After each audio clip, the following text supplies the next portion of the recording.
here to learn the 7 keys. That is a cheesy title. I feel like 7 keys, 7 secrets, all that stuff is so widely abused. I'd rather say the 7 nuggets I've learned to predictable success, but that's just too long.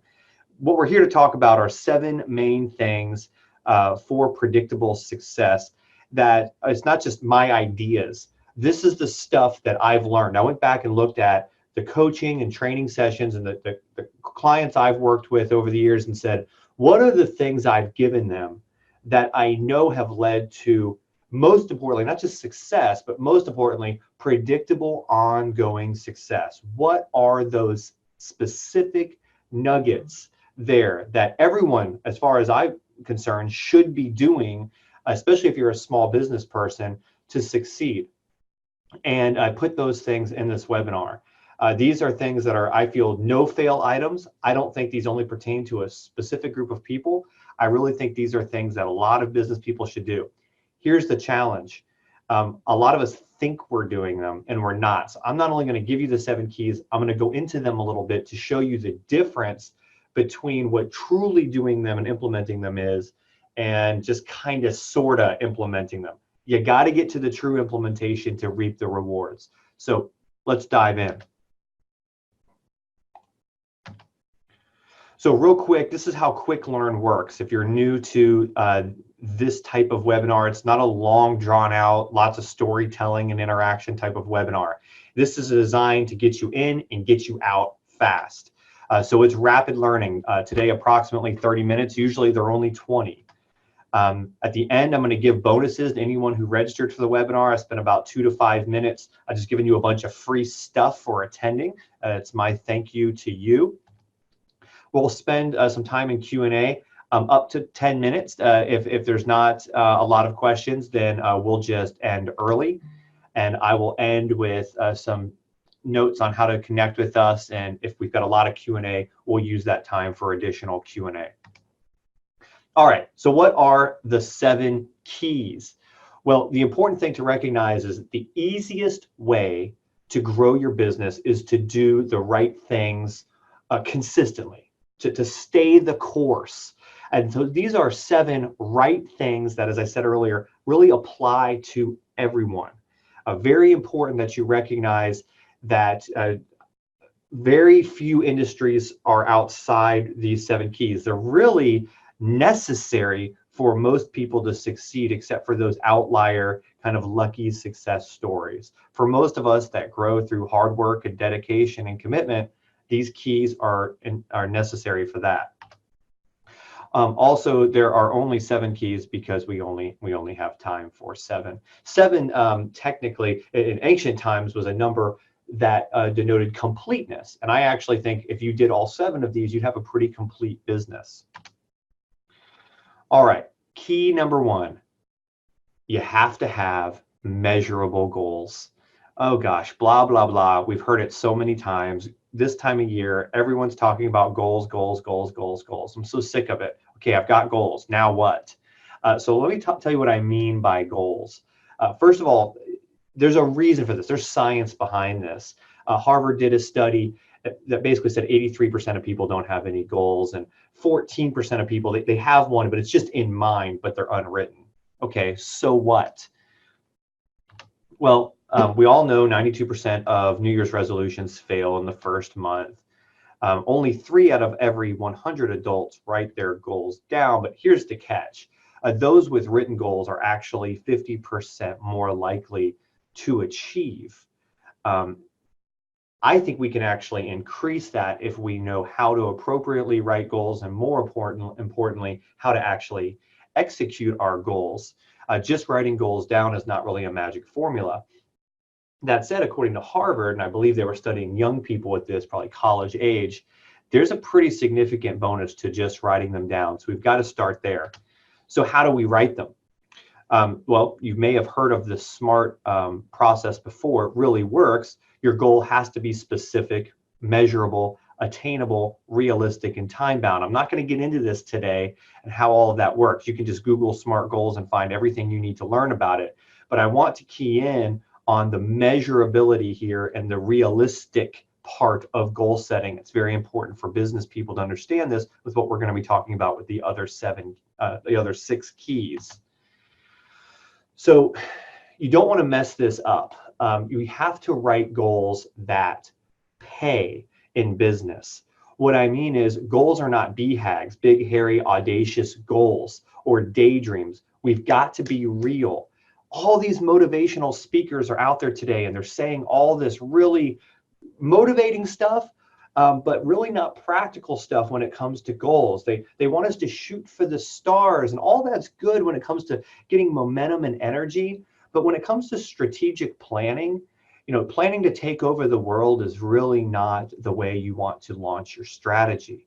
We really want to start in a realistic framework and grow from there. Dream big, grow smart. Dream big, strategize within reality. It's helpful. The momentum of your dreams will carry you, but the fact of the matter is we've got to be real when it comes to setting smart goals. Remember that R is realistic. So we got to make real money goals. We can't just say, I want to make $1 billion next year. Remember, I was coaching a young man one time. I said, what do you want to do next year? Make $1 million. I was coaching a young lady one time. I said, what do you want to do next year? Make $1 million. All right. I've heard that so many times. How much money have you made in the past? Neither one of them had ever made more than $30,000 in a year. Okay. Can they make $1 million in a year? Are there rags to riches stories? Absolutely. Can we plan for those things? Absolutely. But the fact of the matter is, we've got to look at things with real money.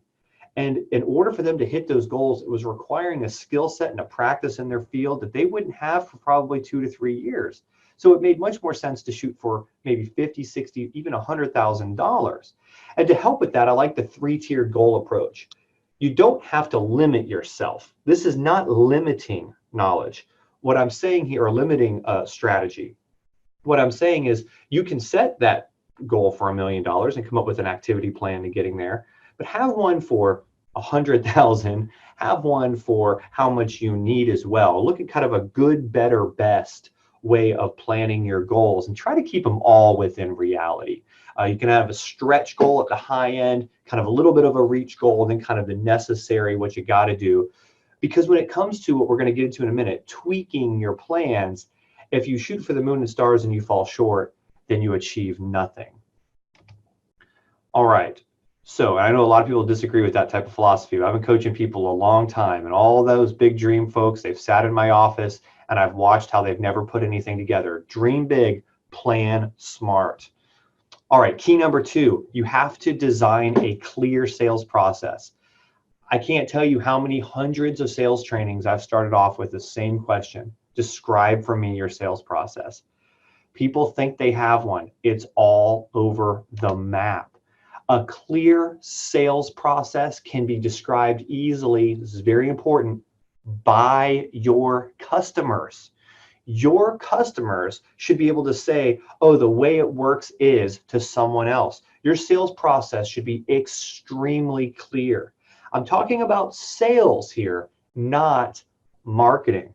The minute someone walks into your shop, the minute someone calls you on the phone, the minute someone expresses interest to you and you have a reasonable conversation, they are now in your sales process. From that point to the point of closing the sale, the process should be so clear your customer could explain it to someone after experiencing it. It should sound like the first thing we do is, the second thing we do is, step 1, 2, 3, 4, and it should not contain all the back office stuff. When you define a sales process, you don't need to talk about all the paperwork and all the stuff you run and do. Again, it should be something that's clear to your customer. This is going to help you in marketing and selling in the future. So, for example, here's mine. I have an intro or discovery meeting, followed by a proposal presentation. There's some tweaking involved after that, and then they're activated. And you could say that in different ways. It's just how I've labeled mine. A customer would probably say, we had an intro call, then we had more of a discovery meeting, then he made his proposal, we discussed the proposal, and then it closed. That's the sales process as the customer sees it. And what's great about that is I can articulate that in the very first meeting, and they can see the process of how we go through it. It should be very simple and straightforward. Most importantly, you need to be able to autopilot this. I literally can look at my CRM and see where everyone's at in my sales process. It's so automated for me. Between step 1 and step 2 and step 3 and step 4 and step 5, I know exactly what happens, the timeline these things happen, exactly what the close of each stage is, and I'm able to manage my sales process on absolute autopilot. So I don't have to think about it, and I can focus more on my marketing, getting people into the sales process. You've got to have a clear sales process. Not hard to come up with for a lot of people. Usually I can do it in one session when I'm coaching someone.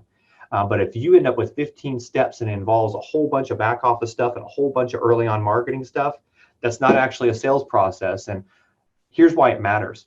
Until you have a clear sales process, you actually can't do successful marketing, because marketing is designed to get people into the sales process. And we tend to try to merge the two, and it gets really wacko and we're all over the place. I see it all the time. All right, next, key number 3, you've got to own a trackable marketing plan. Own a trackable marketing plan. Just getting my clock set up here to make sure I don't go over time. And real quick here, let me just check. All right, we're good on time. So key 3, own a trackable marketing plan. What I mean by that is, as I was just saying, marketing and prospecting is not the same as your sales process. It's not the same. I want you to divide your brain into 2 sections, marketing and prospecting, and then the actual sales process. The sales process begins the minute someone enters that first stage of your sales process, which is typically they're having a meaningful conversation with you. Your marketing plan needs to be just as measurable as your goals. I said before, your goals have to be very, very measurable. Your marketing plan has to be that way too. It has to be quantifiable, numeric in nature.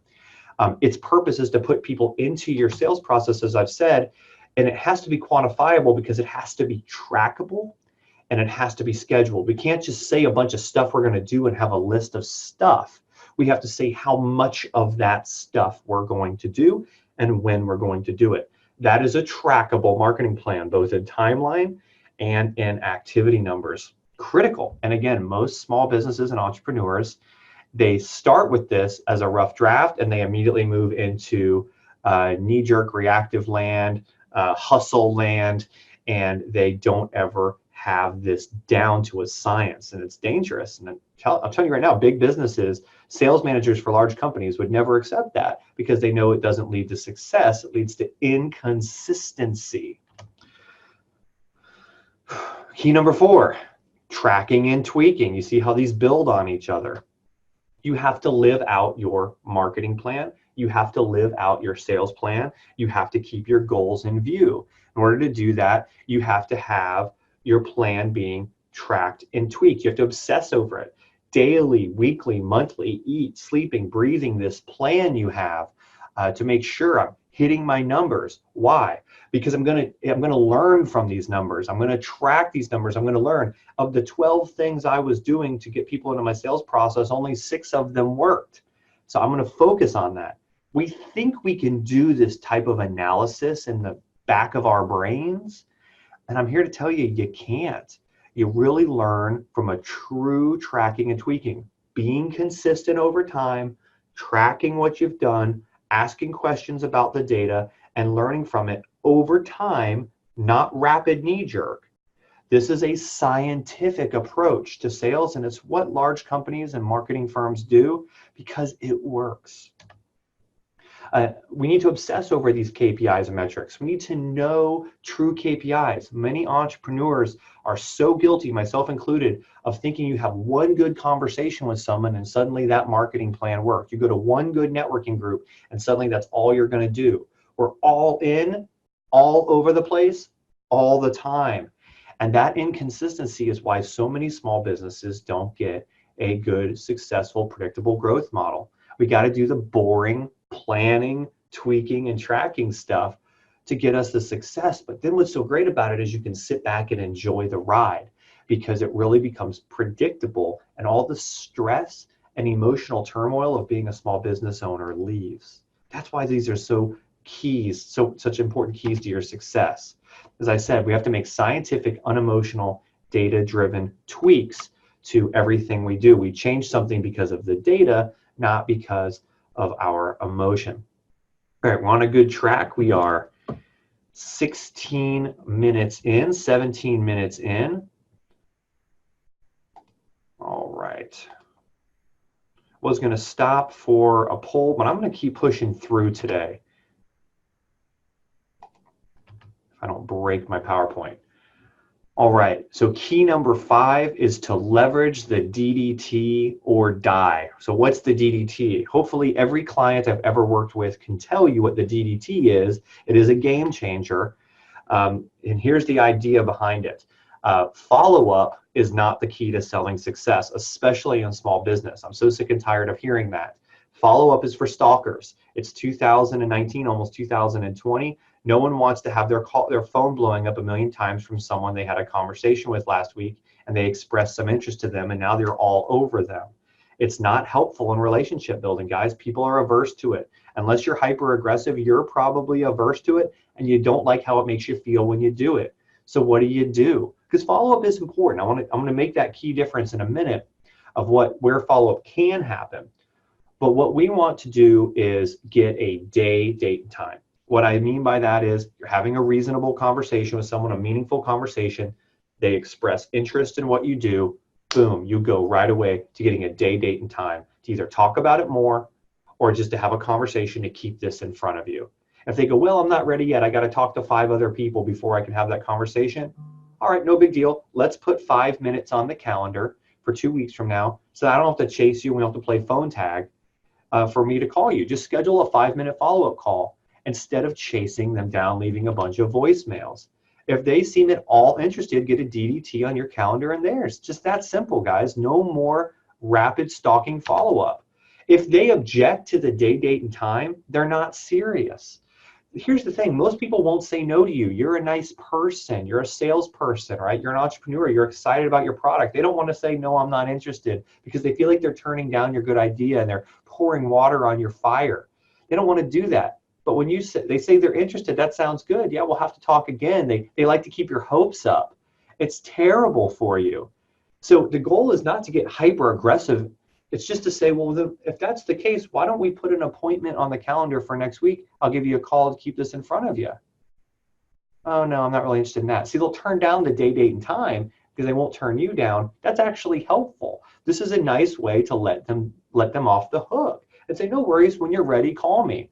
Now you don't have to feel like you're stalking them all the time, and they don't have to feel like they have to avoid you because they've never given you the commitment. Also, and perhaps most importantly, the DDT is the greatest accountability tool in the world of business, because when they have that appointment on the calendar that you're going to give them a 5-minute call in a week, those conversations with other decision makers that they said they needed to have, they're going to have that right before that call with you because they've got the accountability of that appointment. We all study for the test right before the test. And so that's what happens.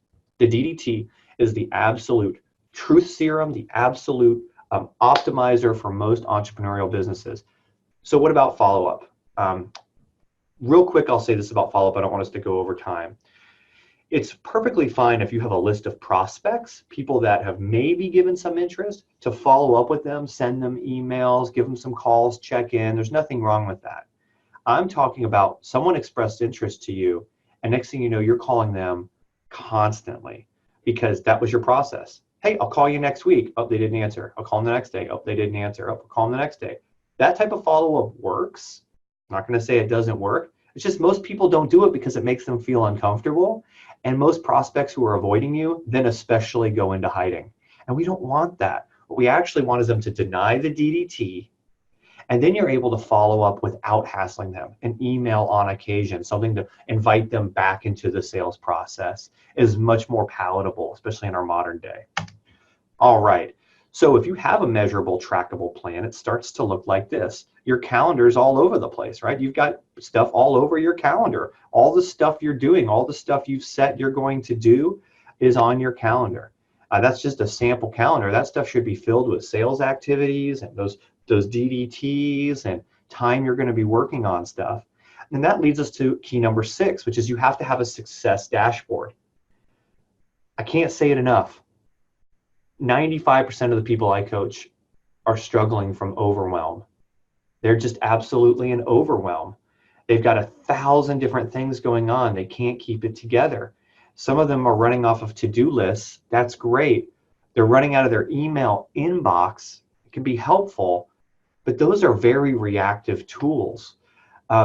We have to have a dashboard that takes those trackable, measurable things we were going to do, takes our sales process, takes your goals, takes all the things from the other keys we've already talked about, and puts it in a one-page document, a spreadsheet. Some CRMs are good for this, but you need to have your KPIs, your key performance indicators, your goals, that trackable, measurable success plan in your face every day. Honestly, the best thing I've ever used is an Excel spreadsheet. CRMs tend to fail us on this because we don't fully utilize them and we get bogged down with them.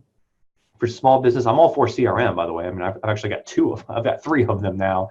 I'm moving from one to another. But, and we can talk about CRMs in another time. But a spreadsheet for most small businesses is the best way to have all your KPIs there. Every day you can log in and say, did I do the activities I said I was going to do? Check. What did I get from those activities? Check. Tracking, measuring. Am I on track for these goals? Looking at it consistently every single day, looking at that dashboard. So the thousands of other distractions that are coming in, you're focused on the main course. The CRM or the spreadsheet you're looking at is going to keep you on track. So overwhelm doesn't get you because you can see whether or not you're progressing every day. Very, very important. Should be a simple dashboard, not a NASA engineer readout with 1,000 different things, not 50 different tabs. Really, one sheet is best, maybe 2 or 3 tabs tops. Watch as your action steps get ticked off in real time. Again, I like to-do lists for this, but what I'm talking about in the idea of a dashboard is the things that are not just the to-dos you've got to do, that can be a separate list, but the action steps you've proactively planned to accomplish your goals, to accomplish your marketing plan. You want to see yourself ticking those off in real time, that you're making progress. You might not be getting results yet, but you're going to see because of your dashboard, I'm following my plan, I'm progressing along. Don't worry if you don't make the successful outcome. That's the tracking and tweaking. But you sometimes can do 15 different things and feel like you didn't get anywhere because you didn't succeed. But when you have this dashboard, you actually see the progress and you're tracking and tweaking. So you won't get that feeling of failure in the same way. You'll actually be failing forward when you use a dashboard. It goes perfect with tracking and tweaking. It's essential to it. And make sure that these things that you're tracking aren't horizon-based, meaning make sure they're not like a year out, 3 years out. We really want the dashboard to look at weekly, monthly, at most quarterly progress. So every quarter or every month, you can start a fresh tracker. You can reset your dashboard, kind of like resetting your odometer every time you get gas. It's very, very helpful. All right, key 7 is to optimize your time. Obviously, time management is a part of this, but a couple of keys. When I say optimize, I don't mean manage. You have to choose working hours and stick to them. I think this is very important for any small business person. I think it's really vital. I want you to use the build, serve, and play model for focus. What I mean by optimizing your time is not cramming everything in and managing it, but actually ensuring that you have focus time. So I divide my time up into 3 types. So build time is all the selling and marketing stuff I'm doing, and I usually do that in at least 2 to 4 hour blocks where I don't focus on anything else in the business but building it. Turn off everything else, focus on build time. Serve time is client time, that's exclusive, and then play time or free time is proactive and planned. So build, serve, and play. And you say, well, Tom, my phone rings 1,000 times a day, I can never turn it off. It's not true.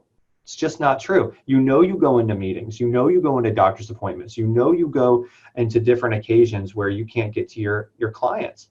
I want you to plan those occasions so that you can focus on building your business. And I want you to focus on your client time. One of the best things you can do is make a DDT with existing clients. If they're calling your phone all the time, just say, hey, why don't we talk every week for 30 minutes at this time? And if you have anything urgent outside of that, by all means, call me. But because I know you're calling me frequently, let's plan a time we can talk. Then there's no worries about missing me or me having to get off one call to take another and I'm all over the place and getting sidetracked by calls. Use the DDT as a proactive tool with existing clients. It's very, very helpful. Always sharpen the saw before working. Worst thing entrepreneurs do is sit down, dive into email, just start going. Sit down, say, I'm going to work for the next hour. Here's my priorities. Look at your dashboard. Look at your KPIs. Here are the things I need to be working on. This is what I'm going to do for the next hour. Don't just start opening tabs all over the place. If you have 5 tabs open, 10 tabs open on your computer, email going, to-do, if you're bouncing all over the place, not only are you not going to feel like you got a lot done, you're not going to get a lot done. You got to sharpen the saw, make a plan, even before an hour, even before 20 minutes of work. That's an entrepreneurial killer. If you want to get a lot of time back, just do that. Man, it's powerful. And then literally kill distractions like your life depends on it.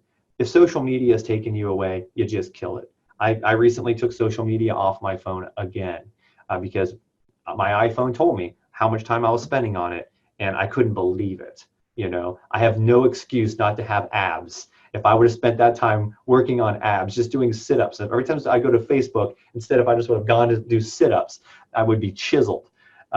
Got to kill distractions like your life depends on it. And again, what do I do during that time instead? Back to the dashboard. What are my key performance indicators? What are those mandatory goals? What are the action steps associated with them? All right, those are the 7 keys. And as fast as we possibly could, we have gone